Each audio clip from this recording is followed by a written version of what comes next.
John, what's up, man? Great to see you again. It hasn't been that long, but man, I am glad to see you. What's up, Mickler? How we doing, man?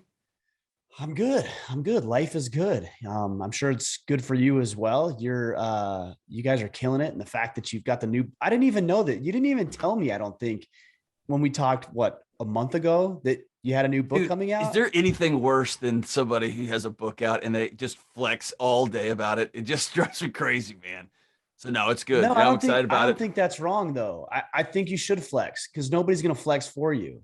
That's true. That's true. I have a hard time. I'm still learning how to sell stuff. I have a hard time with it. And but it is what it is. You got to make a living. So I need to get better about it.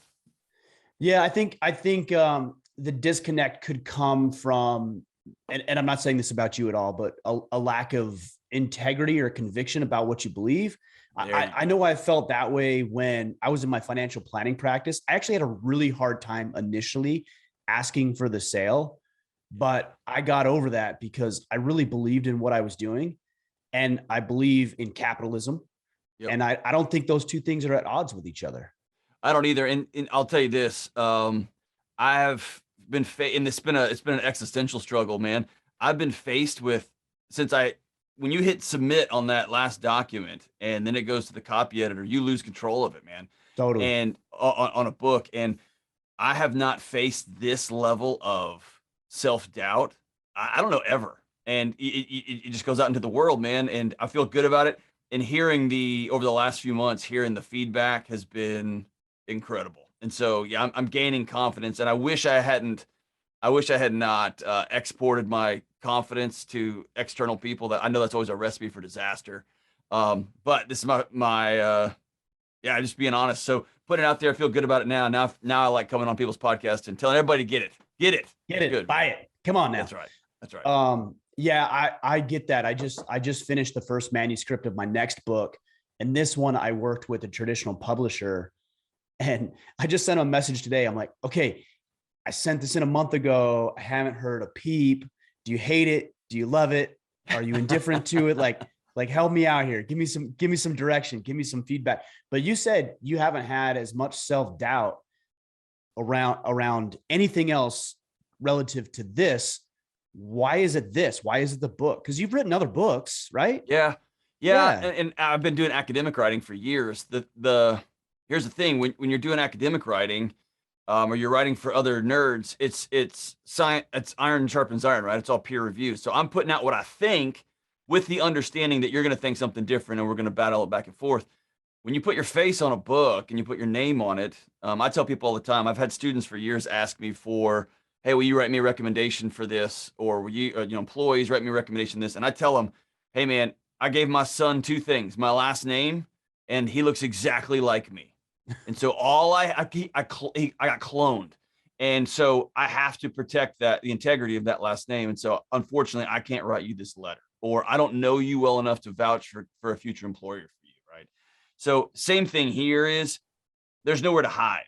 Right. I put what I think is wrong with what we see in the mirror, with the country, with everything in between. And here's what I think the resolution to that is, the path forward is, and man, there's nowhere to hide. And so you put your best foot forward, and I think I'm right, and I think I've got the experience and the credentials to back it up. But man, it's exposing, right? It's exposing. And I thought I was right before, and then my wife just shakes her head and she's like, "You're an idiot," and she was right. So it's you put it out there, and then you go from there, man. But Yeah.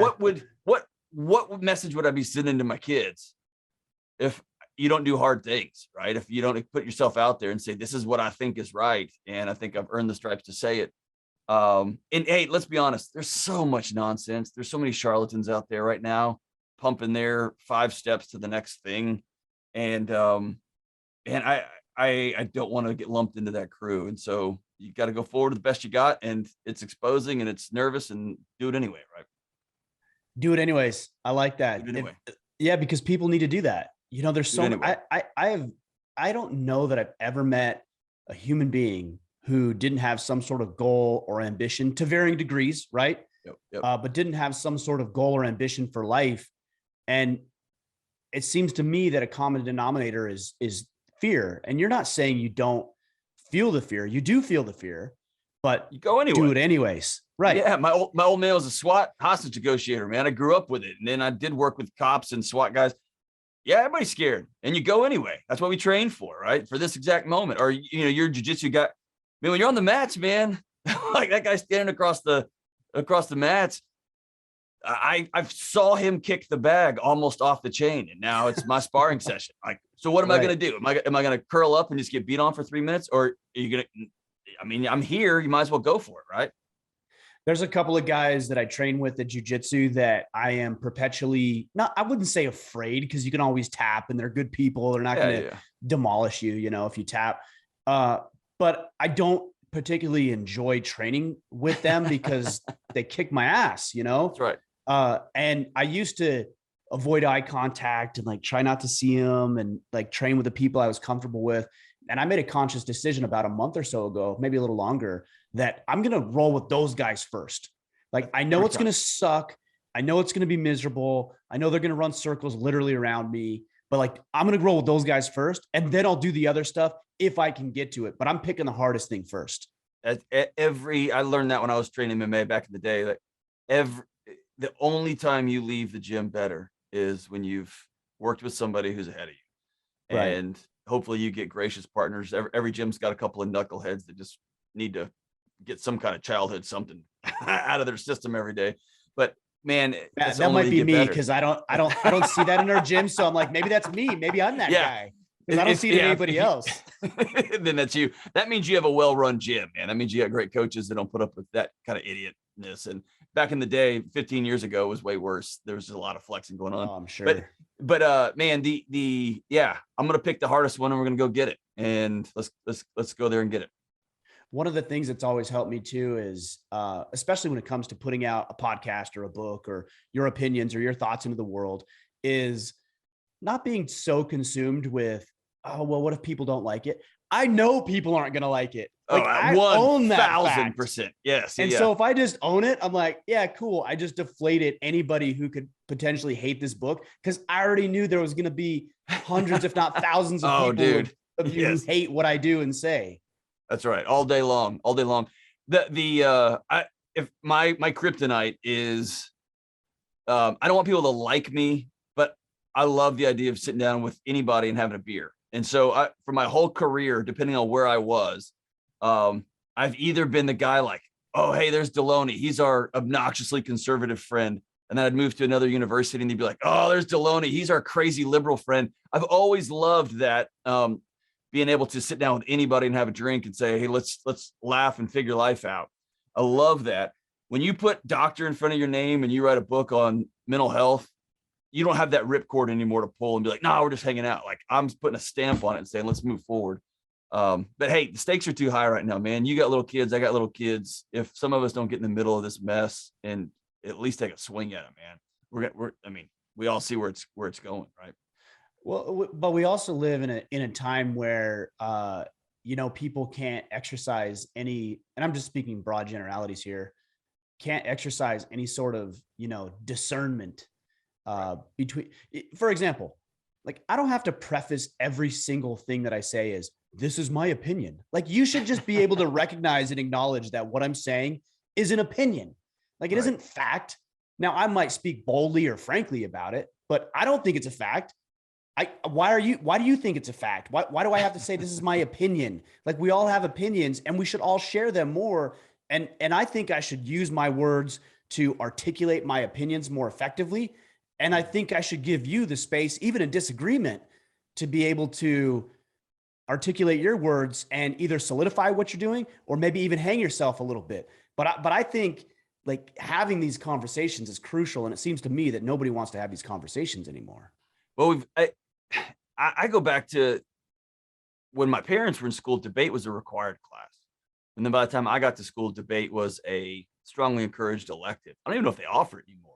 It may be an extracurricular activity you can sign up for, like, pole vaulting or something, but it used to be part of the educated mind, was to be able to hold arguments and to respond with arguments and to think critically through things. I think, honestly, it's a skill we've lost. And anytime there's a skill we've lost, you wait to get handed, you don't know how to hunt and take care of your own food, the only thing you know to do is to go to the grocery store and wait for somebody to hand you something in a package.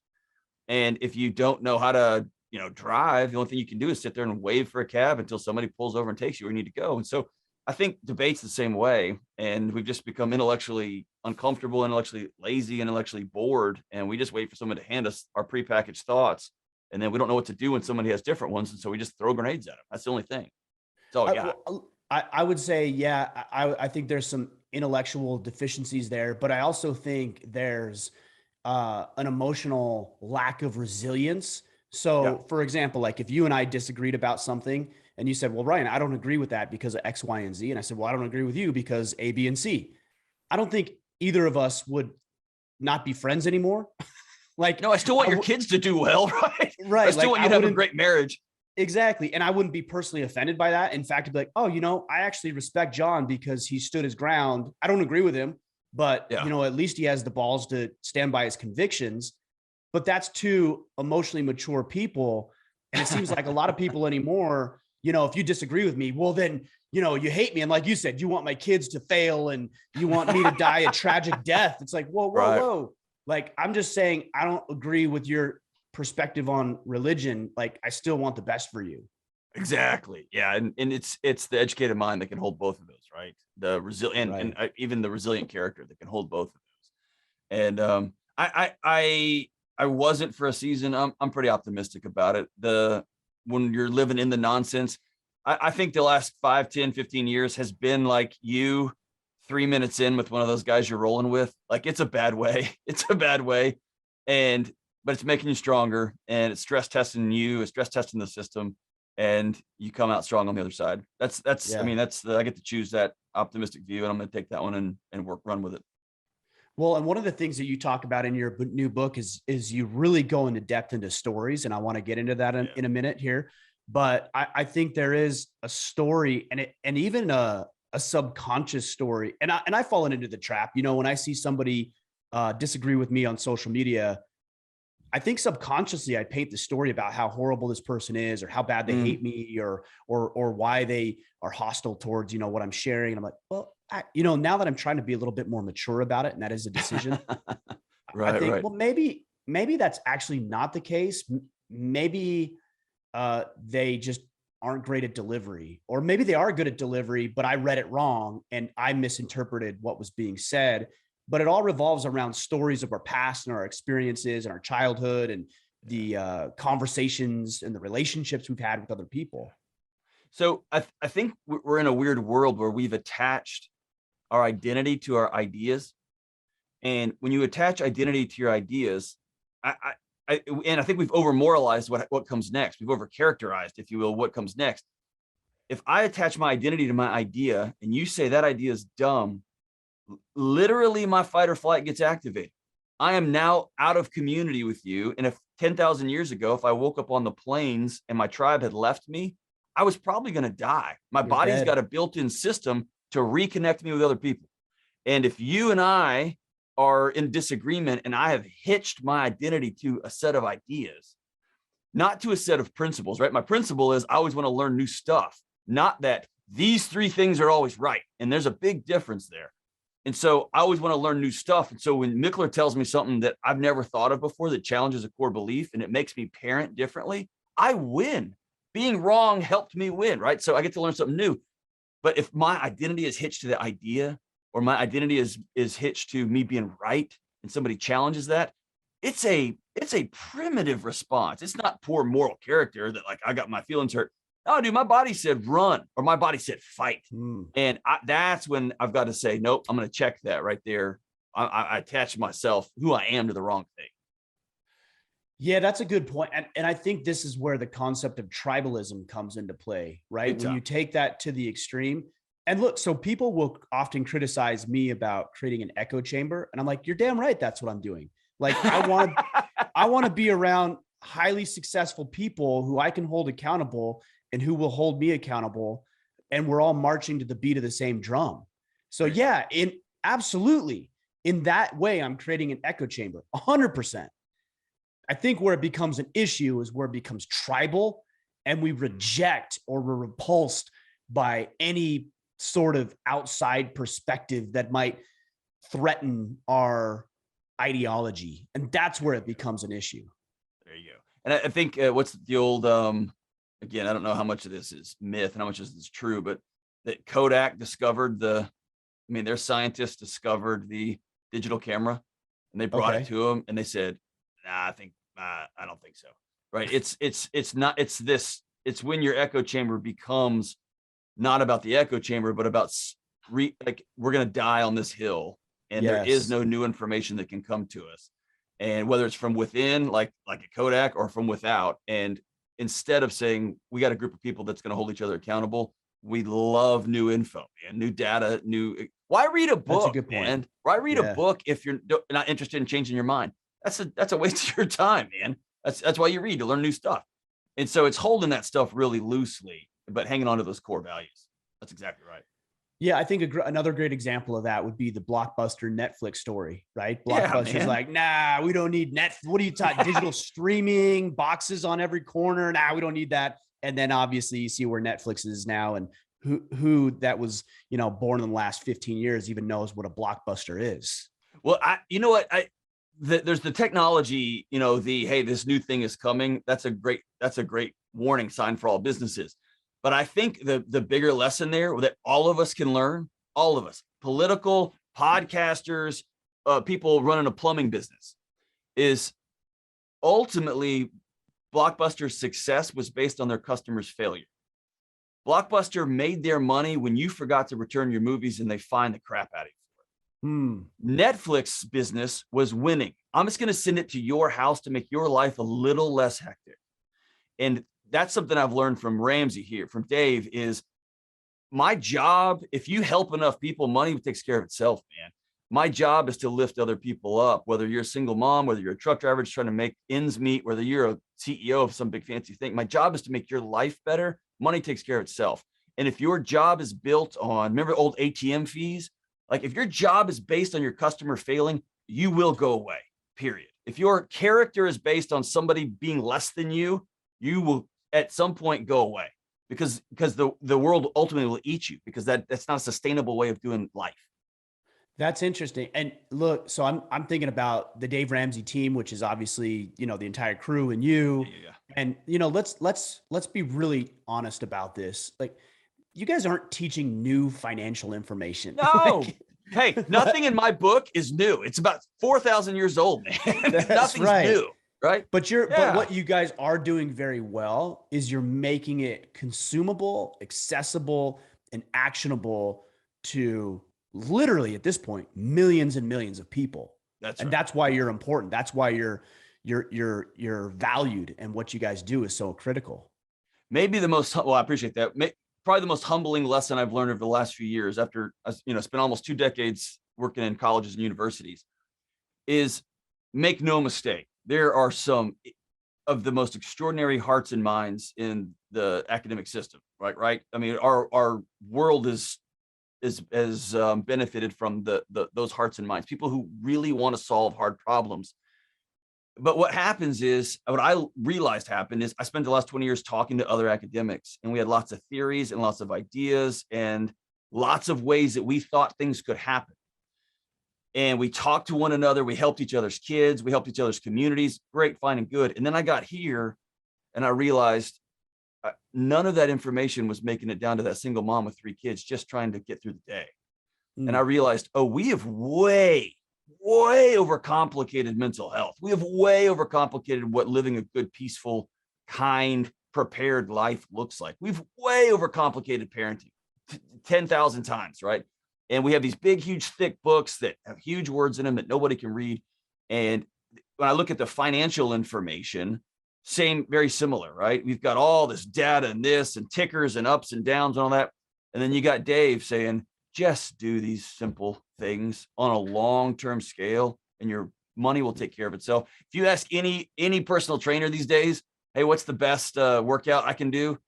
To a person, they'll tell you, whatever you'll do consistency every day for the rest of your life, right? I don't crawl around in your neighborhood. I don't care what you do. Just do something every day for the rest of your life. And on a long enough trend line, for most of us, that'll work out for you. And so, yeah, there's nothing original. It's just putting it all together in a way that people can digest it and get on with their lives. I mean, I think the same thing, even with this podcast, like if guys knew, and I posted a video this morning, I showed my studio, which is like a fifth of what your guys is, less than that, a percent of what your guys' studio is and everything else. And I showed yours is dope, man. Yours is so rad. Look at that. This is cool. Like if you saw everything else, you'd be like, whoa, I'm not going on that podcast. It's this little window, this little box that I can let people look into my life through. That's right. It's like this morning I took a picture of my home gym and posted on Instagram, and I made sure the heaviest kettlebell was first. That's and I made sure the deadlifts were, it was just right. And I tried to cut out my daughter's little pink weights in the background because they weren't hardcore, like, Jocko wouldn't approve, right? So yeah, we get to curate these little images here.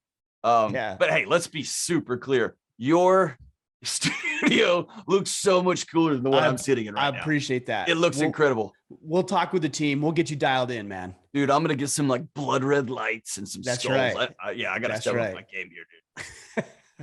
I was going through the book and there was a few like red flags for me that came up when I was going through it initially. And there was two words in particular. There was one was vulnerability. Oh yeah. And the other one was trauma. Ooh, I love it. And I was like, okay, here we go. Let's be vulnerable. Let's go through all of our traumatic experiences that probably really aren't traumatic experiences in the grand scheme of things. And I was a little skeptical. Yep. I got to be straight on that. But I did see a chapter in there where you were talking about big T versus little t. And I was like, okay, all right, here's what I got to dive into, because I got to know what he means by trauma, like what really is and is not trauma. I love it. All right. So here's what the research tells me trauma is. Anytime my body is responding in the present to things that happened in the past. And what we have done, I think, as a culture. Hold on, I got to stop you right there. I want to hear what you're saying, and maybe you're going to get into it. So maybe I'm stopping you a little prematurely here, but sure.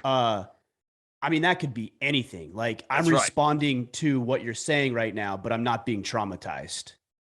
There you go. So let me back out and paint a broader picture, and then we'll walk through it. So the broader picture is this. We've got a culture that's basically divided up our ability to respond in two ways. Either you're the worst thing that's ever happened to you.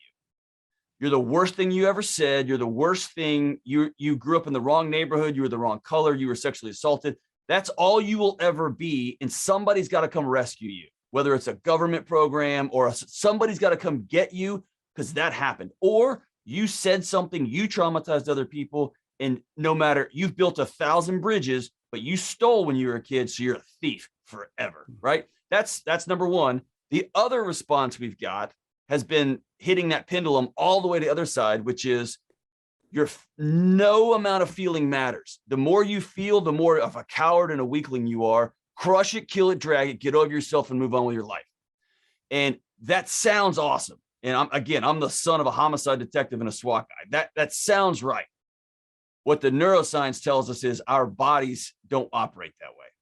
I was just on the phone with gosh, this sounds like a name. I was on the phone with an active SEAL walking into this interview and hung up the phone, walking through his medical discharge as he's on the process of leaving. And you're coaching him. Is that what you're doing? I'll just leave it at we're on the phone. Yeah. Okay. Just walking through. Fair enough. Yeah. Fair enough. But here's the thing. Here's the way I describe trauma. We are all born with a backpack, right? And let's say you get called out of a class when you're in 7th grade and the school counselor walks you down the hallway and you walk into her office and the principal's in there, your mom's in there and she's crying and she sits you down and says, your daddy had a heart attack and he has passed away. He's now dead. That's a cinder block in that backpack. If you walk downstairs and you have both parents and you're an 11-year-old little girl and you walk downstairs and your mom looks at you and you're on your way to school and she says, oh, honey. Ugh, that shirt, that makes you look pudgy. You want the boys to think you want the boys to like you, right? And you're 11 and you say, yeah. Oh, honey, let's go change that shirt. That just doesn't look good. That's a pebble in that backpack that says, my looks determine whether I'm loved. My mom doesn't think I'm pretty. doesn't think I'm enough. My mom has equated this, right? So that's a pebble. Here's what happens. And this was a transformative moment for me in the literature and the psychology. Trauma is cumulative. It adds up over time. So we like to think trauma is this big event. It's the car crash. It's the murder. It's when I was working with cops behind closed doors and I'd go in and see, really violent scenes and be brains on the wall. We have to clean up whatever we're going through. That's trauma. What I've come to learn is that there is cumulative trauma that adds up over time. And so if we think about that backpack analogy, your dad can smack you around when you're a kid and tell you to suck it up. And you say, that didn't hurt.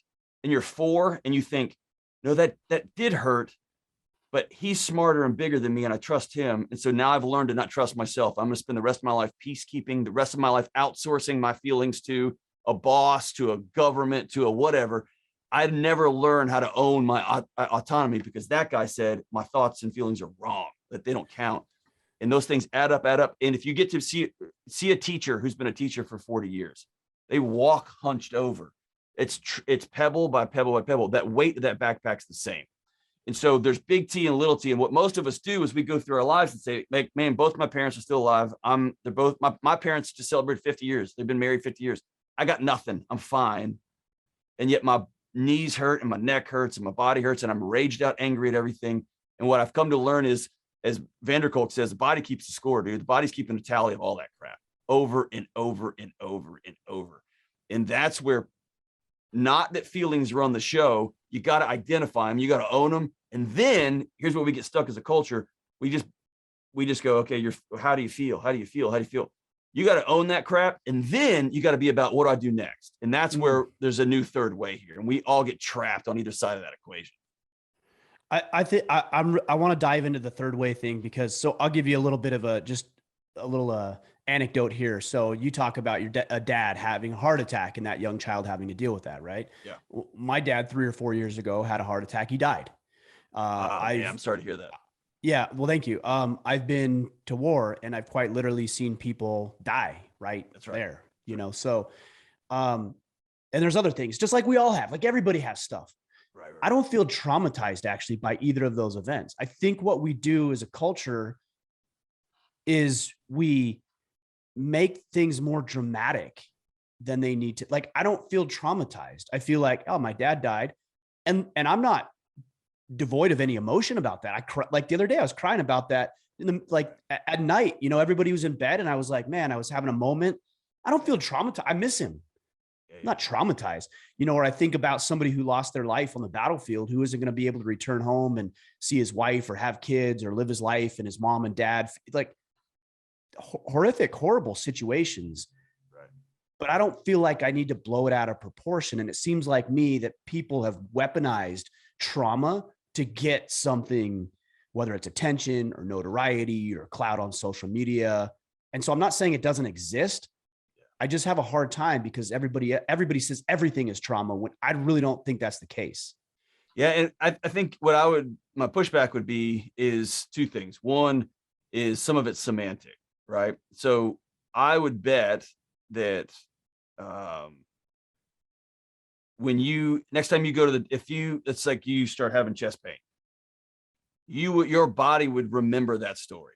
Oh, I remember this happened. Or I don't know the situation where like where you were in combat and you saw somebody get shot.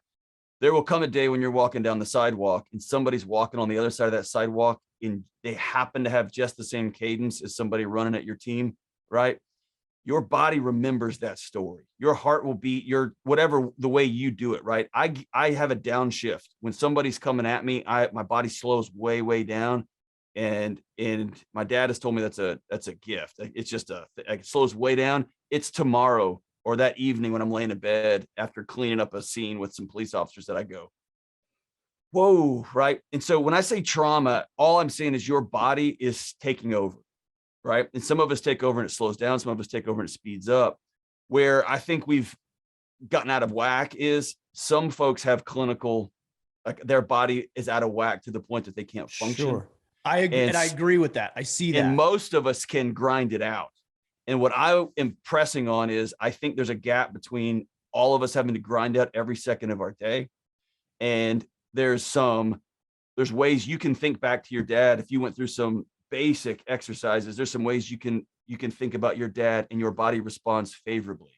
It's a gift. It's not a heart racing, or it's not a shutting everything down, or shut up kids, get out of here, or hey honey, get out, like I'm sleeping in here tonight, you go sleep out there.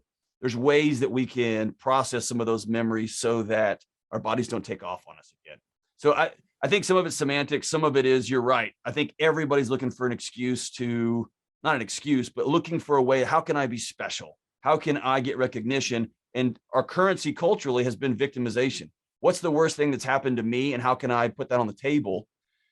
And that keeps some people from getting help, that keeps some people from getting the care they need, and it keeps some people stuck in this endless cycle of, it's just the way this is, just the way this is. And man, what I want to offer people is, you know what, you can have a great marriage with really incredible sex, and you can also have disagreements that don't end up in blowups, and you can just go to bed at night and fall asleep. You can just go sleep, man.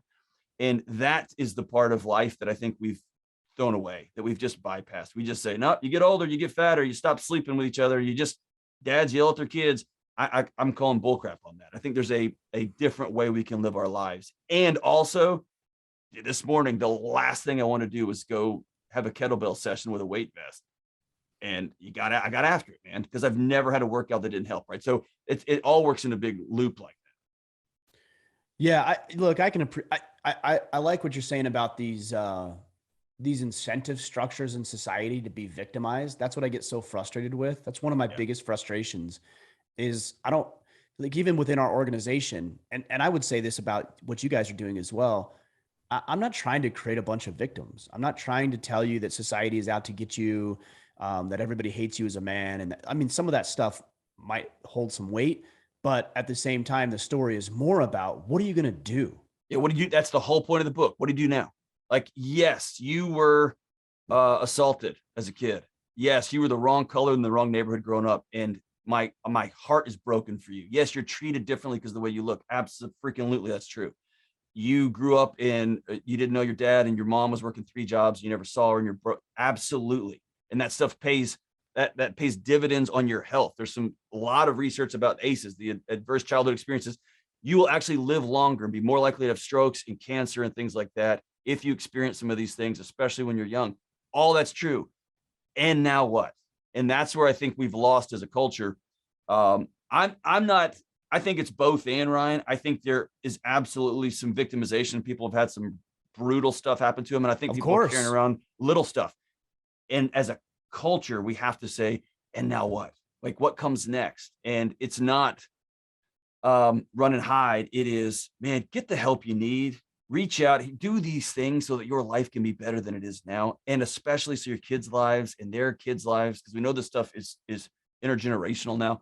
Let's do the hard work now to change our family tree. That's the goal here, man. How does somebody determine if they're using past negative experiences? I don't know what you'd call it. I'll just use that term. Past negative experiences as like a destructive force in their life. And how do they begin to acknowledge? Because part of the book, a big part of the book, is owning your past, right? Like really trying to identify where some of your stories and your thought processes and the way that you live life now comes from. But I think a lot of us have probably just shut a lot of that off or haven't thought about it for maybe even decades. Yeah. How do you revisit that? Why do you revisit that? What's a positive way as opposed to a destructive way to revisit that so that you can tell the real story with some objective reality? You talk about reality in the book as well. Absolutely. So that we can paint, a more meaningful life moving forward. For me, it started with, writing down some of these stories, and they come from, I found myself angry at a Little League game. How absurd. Why in all of the earth would I be mad at a group of kids playing t-ball? What in the world? And if a kid gets thrown, like, why am I getting raged out about this? Or I'm driving down the road and somebody cuts me off, and I think my truck's bigger than that car. I'm, you know what I mean? Like, I'm going to handle this, that. Why in the world would I get mad? Or if I'm walking on the sidewalk and someone's like, look out, bro. Why is that the moment to like, well, I got to show him. Look, I started responding to things in a way. Why am I not sleeping? Sleeping is a core biological function that hasn't been evolved out of our bodies. Why am I angry at my 4-year-old? Why would I rather watch Netflix than sleep with my wife? Like, why am I doing these things that make no sense? And beginning to walk backwards from some of these current behaviors. Why can't I get out of bed in the morning? Why am I so anxious? Why can I not have breakfast without scrolling my phone? Why do I look at my phone more than my wife? Why? It's stopping and looking, being really true, being really honest about what are you doing? How's your life working out for you? And then beginning to pull the thread on something. Where did I get that? So somebody called my show absolutely just yesterday, and they said, "Hey, I've never had any childhood issues, and I'm really worried about being resilient if something happens to me." And I said, "Who taught you that?" And I just kept asking that question. She would give me another thing. "Who taught you that?" We kept walking backwards. Turns out her dad was pretty rough on her growing up, abusively so. And dad had some anger issues. And so she learned that when that car pulled into the driveway, her heart would start beating, and that she knew that I got to get real small, real fast. And I got to get out of dad's way so that, right. And here she is waiting for the next shoe to drop. So let me take that example. So, Okay. you know, she's talking about being resilient in life and making sure she's taken care of in case something goes down, or acknowledging threats. That's actually part of that is healthy. Super healthy. That's right. So like, where do you find the line between, hey, this is a healthy behavior. Like, I got to observe my surroundings. I got to, stock up for a rainy day. Yep. And this is becoming obsessive and controlling every aspect of my life. Love it. So 2 things. One, that goes back to that T word that you love, trauma. If I can think about, so I live out in the country. I live way out in the sticks, man, out in the woods, and my water comes from a spring. Like I live in the sticks, and if the power goes out, then I don't get water to my house. Right. And so I learned that the hard way when I first moved out there. I was a city kid, moved out to the sticks, man. I didn't know my pump didn't work, and I was out. So how come the water faucet's not? I don't get it. No water is coming from this thing. That's right. And it was a hard reality for a suburban kid, right? So yeah, what I have is I've got water now. I've got water in a number of bins to take care of myself if the power goes out, which it does once or twice a year. I can think about that first weekend that the water went out. We were out of water for 3 days. Dude, my heart was racing. I've made a terrible financial decision. I've just bankrupted my family because I bought this big, nice place out here. We don't have any water. My kids I can't flush the toilet. I'm a shameful, right? All this stuff came flooding over me. Now I can think about being prepared without it being an addiction, without it being a psychosis, without my heart racing on me. I think I need to make sure I got firewood, and it's not frantic. I don't sit there and scroll social media or Amazon at night trying to buy the next prepper tool, the next knife, or the cool knife, or the rip cords, or whatever. I've got what I need. And so I want people to listen to their body. If you are trying to be prepared, sprinting away from the impending apocalyptic doom, whatever, that's snake oil. If you look around and say, "Hey man, oil's about to be $150 a gallon because we're about to have a European crisis. I need to make sure that fill in the blank, that I've got my credit cards paid off because I don't owe anybody any money. I need to make sure that I've got water and I've got gas and that's just common sense, man. And I can do that stuff without my body taking off on me." The second thing is, so many of us walk through life waiting for the next shoe to drop. I'm waiting for the next bad thing so much that I miss the present thing. And if you are walking through life waiting for the next shoe to drop, that is a sign that your amygdala is overactive, that you're being run with your limbic system, not with your frontal lobe. You're not thinking critically. So when I'm around, which is more of that fight or flight. I'm just surviving. And that early way that we've evolved, right? That early part of the brain, the older part of the brain, the more primitive part of the brain. Okay, got it. Right. You're in fight or flight, man. I'm constantly waiting. And that's where I threaded with that young woman. She's brave, she's strong, and she's smart. But what she had never realized was, oh, dude, since I was 4, have been trained, you better watch out, because the one man on planet Earth that was supposed to love you is a bear that comes home to a cave every day. And you have learned that security and love could also get you hurt. And so you are constantly looking over your shoulder. And that means your heart rate is elevated. You got extra cortisol and adrenaline pulsing through your veins. And cortisol and adrenaline, brother, it's like if you're got a clog there at the farm in your sink and you dump some Drano in it once every couple of years, that's fine. If you just wake up every day and dump Drano down your drain, eventually it's going to eat through your pipes. That's Sure. what cortisol and adrenaline is. It's designed for a fist fight or a sprint for survival. It's not designed for every click and every ding on your cell phone and emails and, oh my God, it's coming down. And what's the news say? It's not designed for that, man. And that's just pulsing through our veins all day. And we're addicted to it, man, chemically.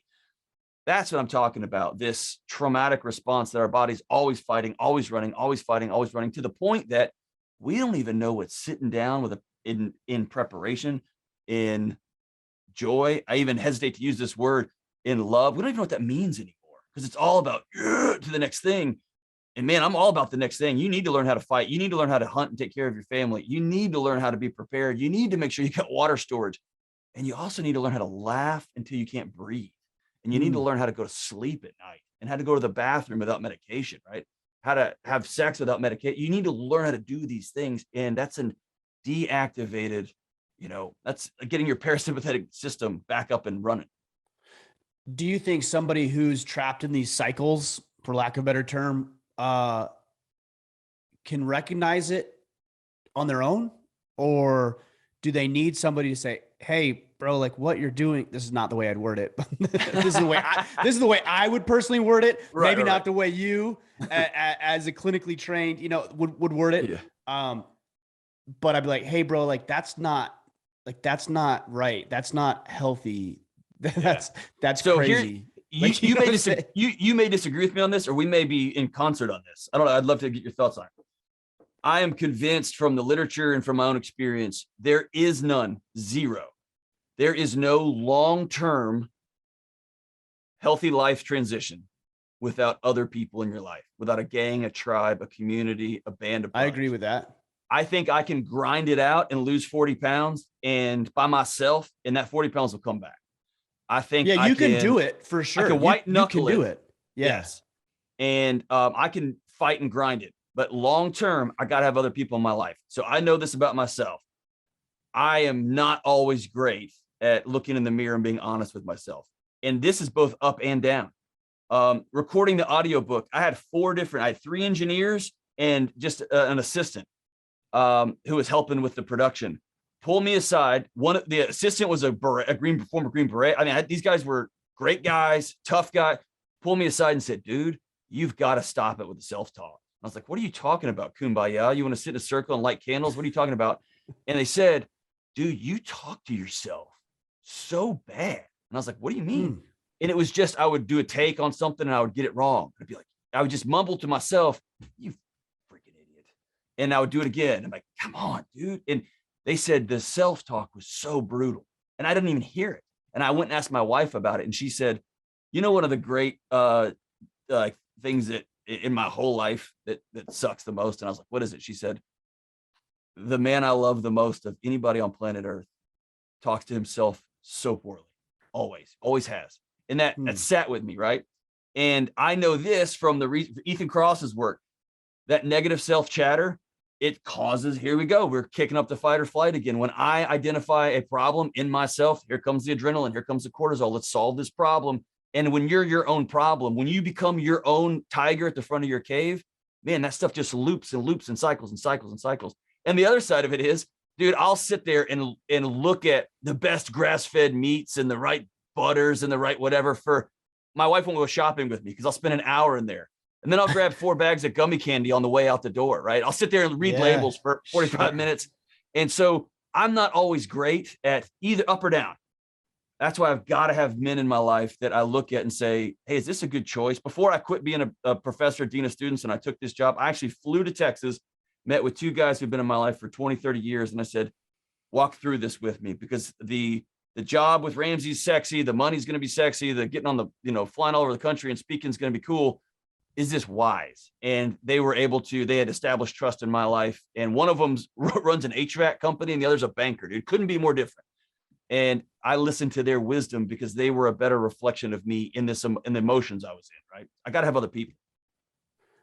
But what do you say to somebody who thinks they have it all figured out, or says to themselves, like even me, I say to myself, I'm good. Like, now, granted, I have a band of brothers. I have people in my life, and maybe that's why I'm good.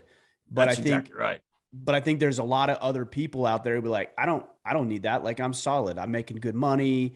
You know, my marriage is good. Kids are good. Life's pretty decent. Like, I don't need any of that. And what I would tell that person is Jocko has a jiu-jitsu coach. And I would tell him Michael Jordan had, Mike Tyson had, right? Muhammad Ali had, George St. Pierre has a dietitian and a jiu-jitsu coach and a head coach and a wrestling coach and the Olympic workout coach. There is no greatness without other people speaking into your life, period. And if you find yourself on an island, that's where people get dangerous. That's where you start believing your own hype and you start up or down. And that's when I think people make foolish mistakes. How does a guy who, let's say somebody acknowledges what you're saying, their work, because I have a lot of people who message me, are like, hey man, I'm trying to build up a band of brothers in my area and I'm trying to get together with other guys. You know, how do they begin to tear down their own wall a little bit and let people speak to them in a way that maybe they would never otherwise have let them speak to them? Oh man. Can I give you a church example in my own life? Of course. Yeah. So, I grew up in a church in Houston and we went every week for my whole childhood. And some of those men in my life, my dad was wise enough to know I've got this high profile job. And then he would help out with youth in the community. And he was wise enough. And I didn't realize how wise he was until years later, but he said, you're going to have a hard time hearing me because of my job. I want you to make sure you've got other men in your life that connect. So find some people in this building that you trust that you can reach out to. Make sure you've got people to talk to.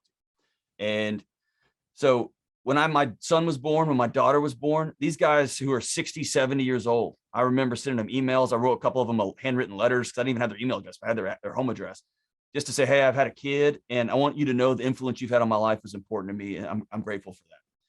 Then fast forward, I'm an academic. I'm a nerd. I know everything. And every time I'd go to a Sunday school, I was always whining about their theology was stupid or is God's not even real. And, let's sing another song and repeat the same verse 400. Ooh, here comes the fog machine.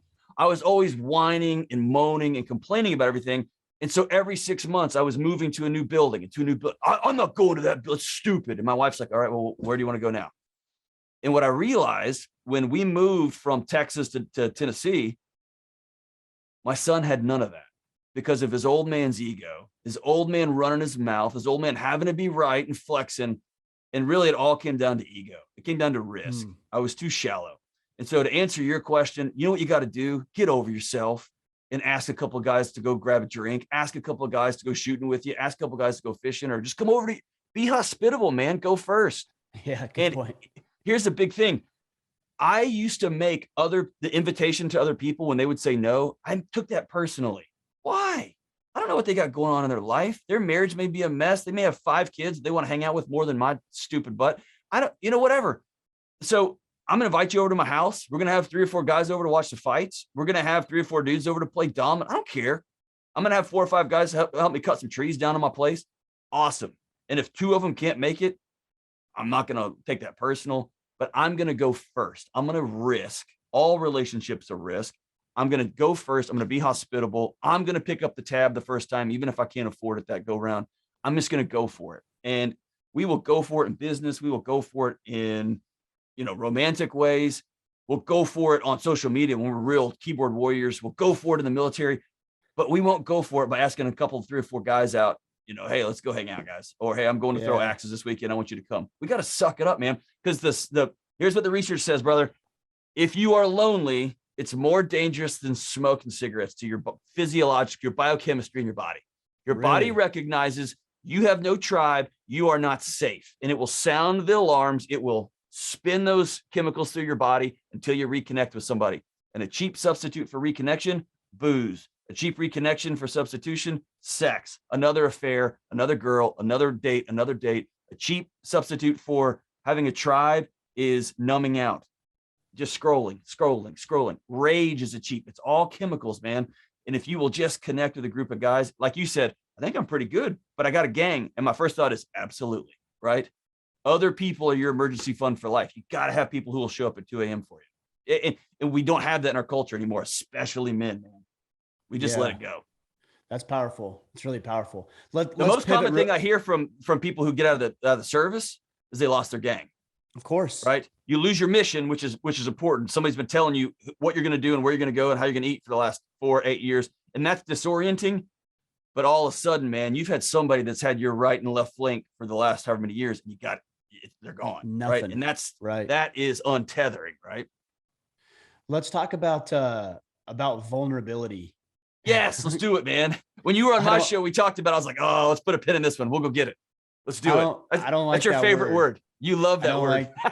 I love it. It's everybody who listens to this knows I use it way more than I ought to because of how much I just absolutely love it. You showed me the big tattoo on your chest that said "Be vulnerable." I saw it, man. Right. You showed it to me. Yeah, man. No, that wasn't on my chest. I think that was on my ass, actually. It was on your it covered back. up your sunshine tattoo on your lower back. That's right. That's right. In old English lettering, be vulnerable. Yes. Bro, I can't even think about where I was going with this now. I'm thinking about your favorite word, vulnerable. Yeah, vulnerable. I don't like it. I don't like it because vulnerable. Well, here's why I don't like it, because everybody, it seems to me that more and more people are using it as an excuse to bitch and moan and complain. There you go. And it's like, well, I'm just trying to be vulnerable. Why? Well, because I want people to know my feelings. Why? Oh, because I think it's important. Why? Like, nobody can give me a reason. I actually think there's a reason to be vulnerable at times, but to me, it has to be directed towards an outcome. And it seems to me that most people in society now, they don't have any outcome. They're just like, oh, I'm supposed to like share my feelings, so like everybody knows, but they don't really know why they're doing it. Well, I'll tell you why they're doing it. It just left me. There's a psychological term for it, but I can take over a room with my size and force. I'm a big guy. I could take over a room with my muscles. Oh, it's a one-up position, right? And so men often show depression. They express depression through one-up. I get really loud. Sure. I yell, right? And this, of course, this is genderized and generalized. You know, I'm just speaking broadly here because men do it and women do it opposite. And women often take over a room in the one-down position. Oh, well, I guess nobody cares where I eat. Woe is me. I guess just what it, right. And it's become increasingly, men do this too now. Well, I just gotta know how I feel. And I feel like, right. And it's this expression, but it's not an expression. That's not vulnerability. That's whining and complaining, right? That is, I'm trying to take over a room and I don't feel secure enough to be heard. I don't believe that I deserve this space. I don't believe that the thoughts in my mind are worth being heard. So I'm going to take the room over by whining about stuff, by being the biggest victim in the room. I can out victim you, Ryan. Oh yeah, you got a beard? Well, I can't grow one, man. I haven't shaved like in 11 months, Ryan. This is all I got. This is it. And it's not fair, right? And so that's not vulnerability. That's whining. And we got a culture of whiners and complainers. That's enough is enough is enough. Because here's what happens. The whining and complaining, the chorus of whining and complaining drowns out actual need, actual hurt, actual true stuff that's going on in people's lives. And so vulnerability is simply me taking a knee and saying, I need some help. Vulnerability is saying, I was wrong. How can I help be a part of this? And if I hurt you, you get to be a part. You get to let me know how I can help make that right. How do I come together here? That's vulnerability. Vulnerability says, I can't be in relationship with somebody in coming over the top. I've got to come underneath. And that's what great leaders flip their whole hierarchy down. I don't get to the top of the ladder. Like I carry the weight of this organization. I'm at the bottom of this sucker, right? And it's when you see Ramsey out here, Dave, you know, with his hundreds and hundreds and hundreds of millions of dollar net worth, his name's on the building. He's out here moving chairs at 6:30 in the morning before an event. Then you go, oh, that's leadership. That's vulnerability. None of us are too big. That's what that is. It's not whining and complaining. I think you're right. I think the word's been co-opted, and but I still think it's necessary. What you use the word humility, which I think gets at it pretty dang close, which is I'm coming before you and saying I was wrong. I screwed this up. How can I help make this right? I need you to whoever. Hey, Band of Brothers, I need you in my life.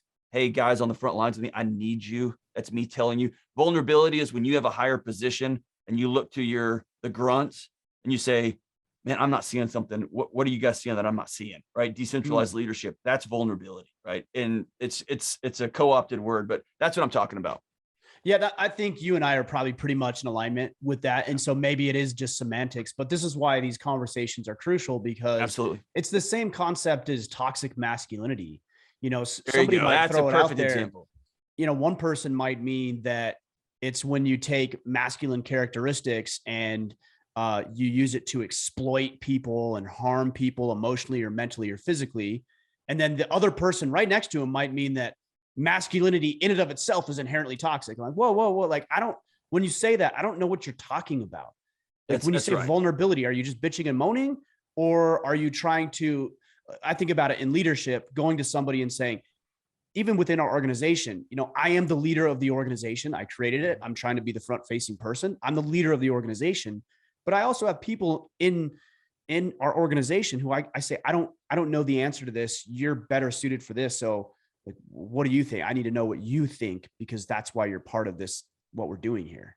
And just look at the response that, and again, I don't want to go down to this rabbit hole, but the response that Rogan got for his apology. There was a group of people who came out and said, you never should have said the words, I'm sorry. That shows weakness, and that shows that cowardice. Never apologize. And then you got a guy saying, no, my friends called me and said that hurt. And if I hurt my friends, whether I intended to or not, I'm going to say I'm sorry. That's vulnerability, right? That to me is the ultimate display of strength, is to say, as a leader of your small organization, Ryan, I don't know. Saying those words is the quintessential leadership, quintessential vulnerability. I don't know. Cowardice and I think inflated nonsense is the buffoonery leadership, I call it, is leaders who just make up answers, make up like, Right. oh, it's just this, man. It's just that. Right. Yeah. Right. And no, man, we got to get past that. I got to say, I'm sorry. I got to say I was wrong. I got to say, how can I be a part of the solution here? And let's move on with our day. What comes next? Right. Yeah, no, I get it. Look, on the public apology thing, I'm more of the camp of like, don't apologize publicly, because you didn't hurt people publicly. Like if I offended you, so here's a great example. You're gonna call me? Let's say I said, you may have even done something. I didn't even know if you may have spoke out publicly about this. That's awesome. yeah, I talk about this quite often. Like, but if I offended you personally, like I said something about you or behind your back, or I threw you under the bus or whatever, like I don't owe Joe Schmo an apology for doing that. Like I owe you an apology for doing that. That's where I take issue with the public apologies. Like, who have you wronged? Like, who are you apologizing to? You didn't hurt anybody else, but everybody wants to be offended. And so we think that when people are offended, that we owe them an apology. Like, I don't owe you an apology if you're offended about something I believe in. I do owe you an apology individually if I harmed you or hurt you in some way specifically, Right. not just because you took offense to what I said. I look at an apology. I think when it comes to words and discourse, I go back to a door. Like if I'm busting, like if there's a studio door here, if I bust out of that door and hit somebody in the face, absolutely 1000% didn't mean to, had no intention. But dude, I'll be the first guy to pick up your bag. But dude, I'm so sorry. Right. And if there's 3 or 4 people walking through the door and I open that door and it just smacks him in the face, dude, I will be the first to say, I'm sorry. I'll get the ice packs. Right. That to me is, I think, like, I didn't mean to, so I'm not apologizing. I didn't even mean to do it. That's beside the point.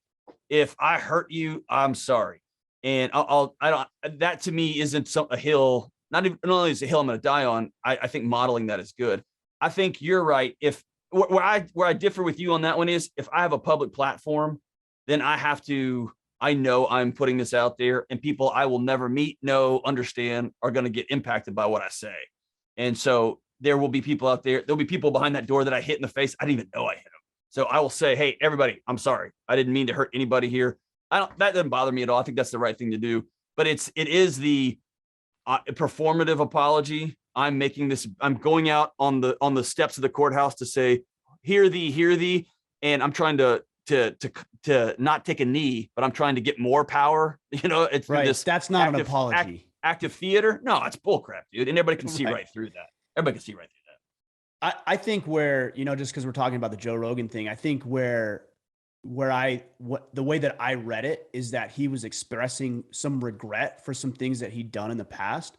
And I think it's completely feasible and encouraged to have some remorse and regret over things that you've said in the past. But you can do that without being sorry to people who haven't been slighted by the things that you've said in the past. That's You know, right. like I know if you go back, and please don't do this, please don't. I know you will now that I say it, but if you go back, I mean, you're going to find all kinds of stuff that I said that would be questionable. Yeah. And I can regret that and say, yeah, I actually didn't. Or maybe, you know what? At the time, I did think that. And now I evolved and I actually don't think that anymore. I still don't owe you an apology about it, though.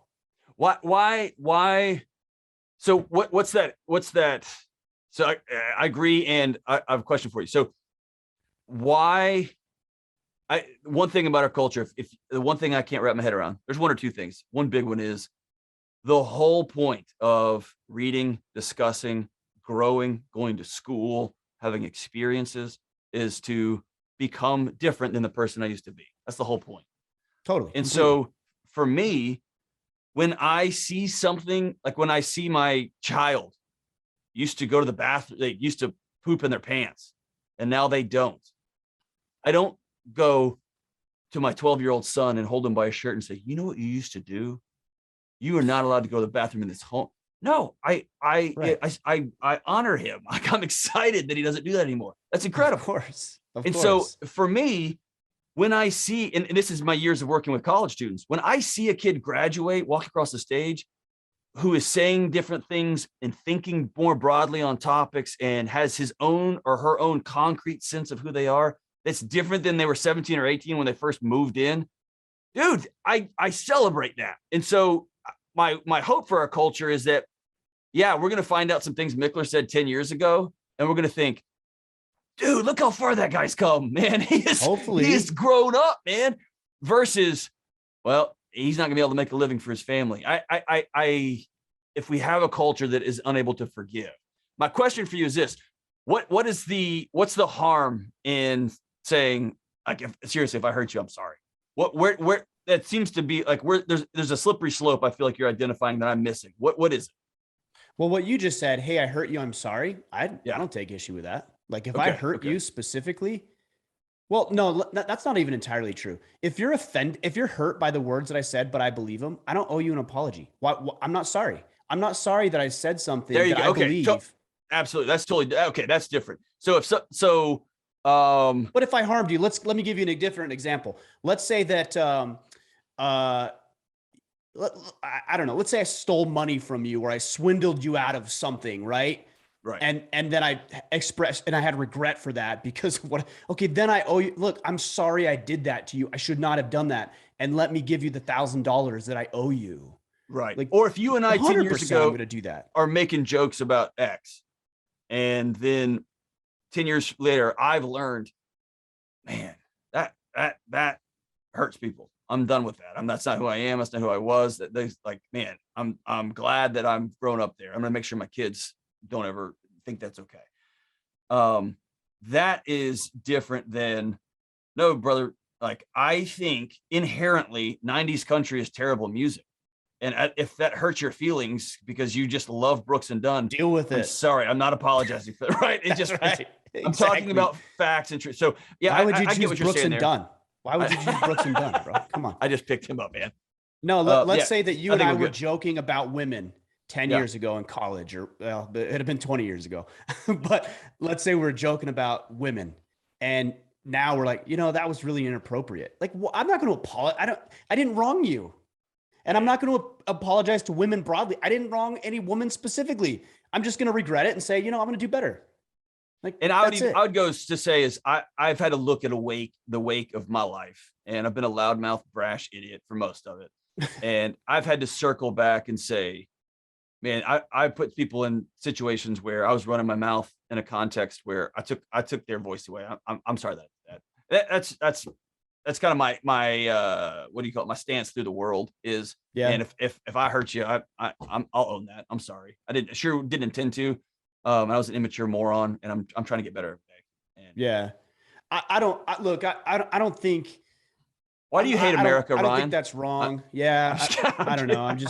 It's not America. It's Americans mostly. There you go. There you go. I guess here's what I would say is sometimes I think the mob apology, like we got off on a whole other tangent. The mob I love it. That's apology good. is it's not an honest call for an apology. And there's nothing intellectually honest about it. Like if you go back and you listen to a podcast I did 7 years ago and you're like, this guy is misogynist, he's a racist, he's a homophobe, he's this, he's that, and we call for his head or he'll have to apologize. I don't believe that you actually want an apology. And I don't believe that even if I offered an apology, that you would accept it, because that's not really what you're after. Therefore, I'm not going to give you any ammunition that you can use against me or think that you've outdone me or use even further to throw me under the bus. And that's the issue. It's not an honest call for an apology. It's something else cloaked in, well, you should just apologize. That's not really the issue. Let me see here. So it's common decency being weaponized, right? Or it is not even common decency. It's basic human interaction being weaponized to. That's right. Take it away. So we can talk. I'll just leave this and we can talk about something else. A posture I started taking years ago was this. It's called I'll think of the psychological term here in a minute. The idea is I'm getting into, why did I just lose that term? It's when I get into your head and I decide why you did what you just did. Fundamental attribution error, that's what it's called. I get inside your head and I decide why you just did what you did or said what you said, and then I get angry about it. We do this with our spouses a lot. He left those shoes here because he doesn't care about on me, purpose. and because he hates me and my work, and he hates my cooking, and right. So we do this all the time, or especially when we're driving, somebody cuts us off. What I learned a long time ago that has made my life, my heartbeat slower and my pulse rate, and it makes my sleep deeper, is I stop getting inside other people's heads. That's an exercise in futility. It's a waste of my time. And so if I say something, and it happens almost every podcast I put out. And I put out 3 a week. Somebody will email me and say, hey, I can't believe you said this or whatever, or you didn't say this right, whatever. I don't know what's going on in your life. I don't know what's going on in your heart and head. I know it was in my heart and head, and I'll say, man, I'm sorry for hurting you. And here's some pizza, and I hope you have a good day. And I'm going to stop getting inside people's heads and trying to, if I hurt you, I'm going to move on. It's just given me a more peaceful life. If that crosses a couple of core values of me, I walk away. Until you bring that to my house or to my front door, my proverbial front door, that's fine. I'm gonna walk away. I'm not gonna apologize for that because this is a core to who I am, right? Yeah. And I'm gonna walk away. But that fundamental attribution error, I'm gonna get out of other people's heads. And I didn't realize how much I was living in my 3-year-old's head. He just did that because he's trying to. Dude, he's 3. He's 3. Come on, bro. He's 3. Like, the guy on the other side of the country who emails me and says, hey, you said this and it was really what, man, I'm sorry. I had no intention of doing that. And I don't know what's in your head, and I'm not going to even go there. I'm going to let you know that I care about you. And I hope you have a great day. I hope your kids are healthy. I hope your family's good. I'm moving on with my life. Right. So that's just a posture I've taken in life. And I don't know. I like that. I like that posture generally. The only difference is I would say is, okay, well, I don't care. Toughen up. Then both of us will drive on with our lives. There you go. So, That's right. But I think we're on very much the same page. Yeah. Well, John, I appreciate you, brother. I think I don't want to cut this conversation short, but today I have to. I think we probably need to do another podcast because we got so much to talk about. I know, man. That's good. And I enjoy our conversations, man. Tell the guys how to pick up a copy of the book. I've got this one here. You guys can't get this one because this is an advanced reader's copy. Yeah, it's an advanced copy. You can get the better one. That's right. It's got all the edits and whatnot. How do they get the book? How do they connect with you? They can go to johndelony.com, DELONY. It's like baloney with a D. Pretty rough childhood there. You go to johndelony.com or and you can pick up the copy, and it's in pre-sale now. So you can pick it up, and it comes with all kind of stuff that comes with the pre-sale there. $20 and pretty good deal. Right on, brother. We'll sync it all up. I appreciate our conversations. Looking forward to another one. And awesome, maybe we can get some matching, I don't know, tattoos or something about be vulnerable. Oh gosh. My lower back is already filled with, I got it like rows of flowers and sunshines down there. So I'll get some, not really. I'll get be vulnerable. So I'll get on my forearm and right here on my wrist. Yeah. I like it. on your Hey, send me fist, one of right? those. Like, I need one of being those. vulnerable. I need one of those order man hats, man. I'll get you one. All right, let's hook that up. All right, brother. Thanks a lot, man.